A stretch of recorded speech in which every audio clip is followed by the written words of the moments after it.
Hello बच्चों, आज की इस वीडियो में हम क्लास थर्ड के एसएससी सब्जेक्ट के ऑल चैप्टर्स का रिवीजन करने वाले हैं, वो भी शॉर्ट में। तो इसके जितने भी क्वेश्चंस आंसर्स है आपको तो लर्न होंगे ही, लेकिन ये वीडियो देखने के बाद आपको परफेक्टली लर्न हो जाएंगे।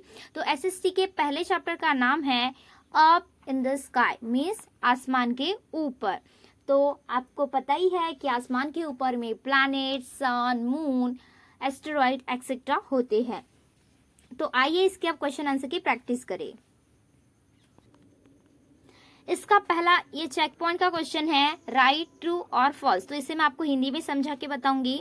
Venus is one of the 8 planet. इसका मतलब है क्या वीनस 8 प्लैनेटों में से एक प्लैनेट है? तो ये तो सेंटेंस ट्रू है। देन सेकंड क्वेश्चन है, the sun is smaller than the earth. Sun earth से छोटा है, तो ये सेंटेंस तो फॉल्स हो गया। थर्ड है, the earth is an important source of energy. Earth एक एनर्जी का मुख्य स्रोत है। तो देखिए ये भी सेंटेंस फॉल्स हुआ, क्योंकि एनर्जी का मुख्य स्रोत तो सन है। देन फोर्थ वाला है, the moon is satellite of the अर्थ। तो ये तो सेंटेंस सही है, क्योंकि जो भी थिंग अर्थ के अराउंड में मूव करते हैं उन्हें हम सैटेलाइट कहते हैं। तो इसके बाद अब नेक्स्ट देखेंगे। अब देखते हैं चैप्टर नंबर 1 का क्वेश्चन नंबर ए, और इसे हिंदी में समझाने के बाद इसके कुछ ऑप्शंस भी मैं बताऊंगी। The planet, the stars, the moon, the sun are called heavenly bodies. मतलब कि प्लैनेट, स्टार, मून और सन को हेवनली बॉडीज कहा जाता है। तो ये इसका ऑप्शन है बी में। देन सेकंड क्वेश्चन है, solar energy means the energy we get from the sun. Means कि जिस एनर्जी को हम सोलर एनर्जी कहते हैं वो हमें कहाँ से मिलती है? तो इसका आंसर है सन। देन नेक्स्ट थर्ड वाला है, the closest neighbour of the earth is the. आपको पता ही है कि अर्थ के पास में मून होता है, ना कि सन। तो इसका ऑप्शन नंबर ए होगा। देन इसका फोर्थ वाला क्वेश्चन है, the earth natural satellite is. तो अभी हमने बात की थी कि अर्थ के अराउंड में मून रिवॉल्यूशन करता है। इसका मतलब कि अर्थ का नेचुरल सैटेलाइट मून है। उसके बाद फिफ्थ नंबर का है, human first landed on the moon in. इंसानों ने चांद पे पहला कदम कब रखा था? तो ये रखा था 1969 को। उसके बाद 6 नंबर का क्वेश्चन है, the brightest star in the night sky is the. रात में सबसे चमकीला तारा कौन सा होता है? तो वह है सीरियस। अब देखते हैं question number B, read the clues and write the answer. तो आपको क्लू पढ़ के उसका आंसर बताना है। तो पहला क्वेश्चन है, it is much bigger than the अर्थ। तो आप सोचिए कि अर्थ से बड़ा क्या होता है? तो इसका आंसर है सन। उसके बाद सेकंड है, दे मूव अराउंड द सन। आपको पता ही है कि सन के अराउंड में क्या कौन मूव करते हैं? Planets. Okay. Then third, this are big holes on the moon surface. Moon के सरफेस पे जो बड़े बड़े होल होते हैं, गड्ढे होते हैं, उन्हें हम क्रैटर्स कहते हैं। उसके बाद फोर्थ वाला है, it has no light of its sound. इसके पास खुद की लाइट नहीं होती, तो वह क्या है? मून है। देन फिफ्थ है, we can see thousands of this in the sky at night. रात को हम आसमान में ये हजारों की संख्या में देखते हैं, तो वह क्या है? वह है stars. Okay. Then question number C है, why is the sun important to us? Sun हमारे लिए इम्पोर्टेंट क्यों है? तो इसे आप बोल सकते हो, the sun is important to us because it gives us heat and light and plants make food using sunlight. Okay. अब इसका क्वेश्चन नंबर 2 है, the sun and the moon appear to be of the same size from the earth. Why?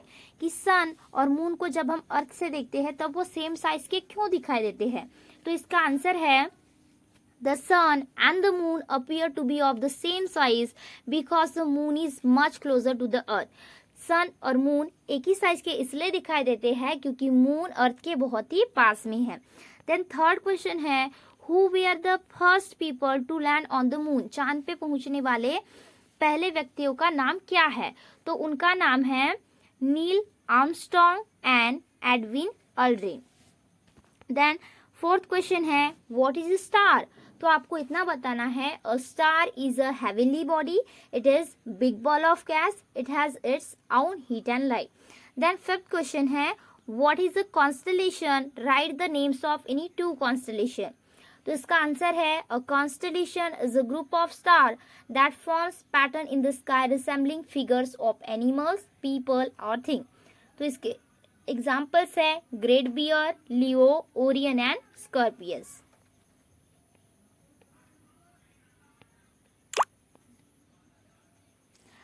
अब हम SST के second lesson देखेंगे SST का, the earth our home.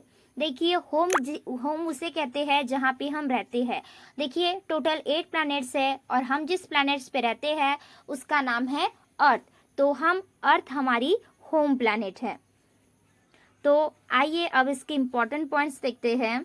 सबसे पहले हम ये डायग्राम देखेंगे। सपोज अगर आपको पेपर में डायग्राम दे दी कि which planet is closest to the sun, तो आप देखिए ये सन है और सन के पास में ये है मर्क्यूरी। तो आप देख ही सकते हैं कि सन के पास में है मर्क्यूरी। देन फिर पूछ रहा है कि अर्थ और जुपिटर के बीच में कौन सा प्लैनेट है, तो ये आपको दिखाई दे रहा होगा मार्स। ओके, इसका भी हो गया। अब थर्ड देखिए, which is the farthest planet from the sun, sun से सबसे दूरी वाला प्लैनेट कौन सा है, तो ये आपको दिखाई दे रहा होगा Neptune.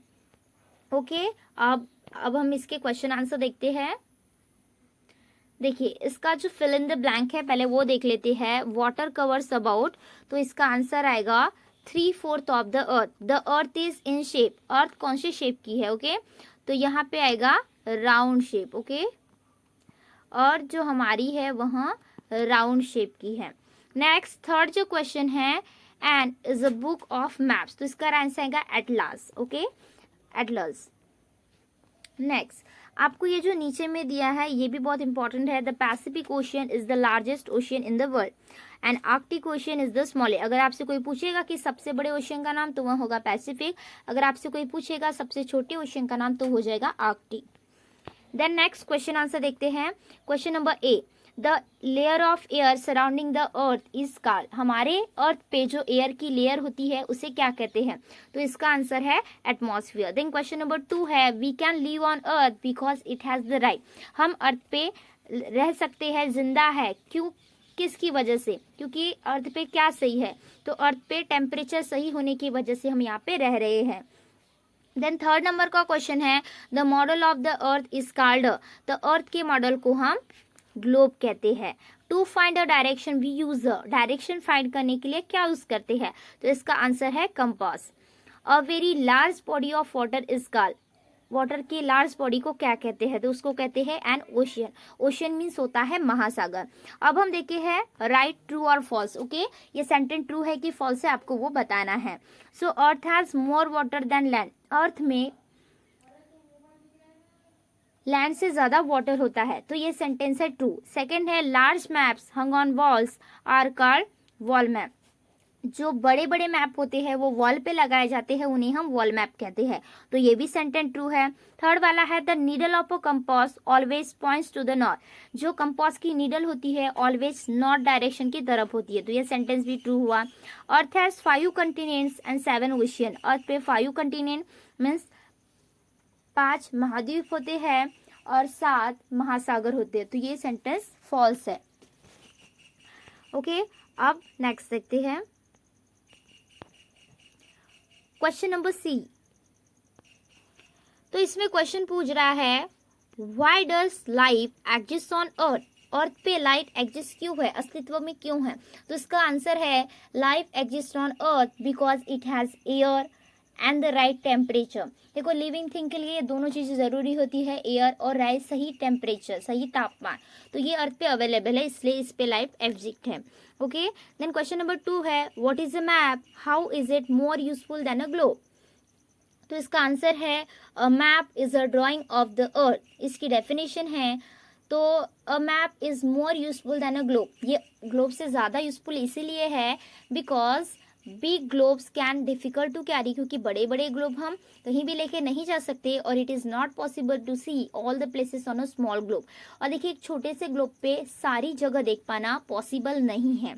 Okay, then third question है, what are continents, write the names of 7 continent. Continents क्या है, तो आपको इतना बोलना है कि continents are large areas of land. The 7 continents are Asia, Africa, North America, South America, Europe, Australia and Antarctica. Okay, then 4 question है, what is the difference between horizon and coast. तो होरिजोन में ये difference है The place where the sky and the land or the sea appear to meet is called horizon, and the place where the land and the sea meet is called the coast. Okay, so यहीं पे हमारा chapter number 2 समाप्त होता है.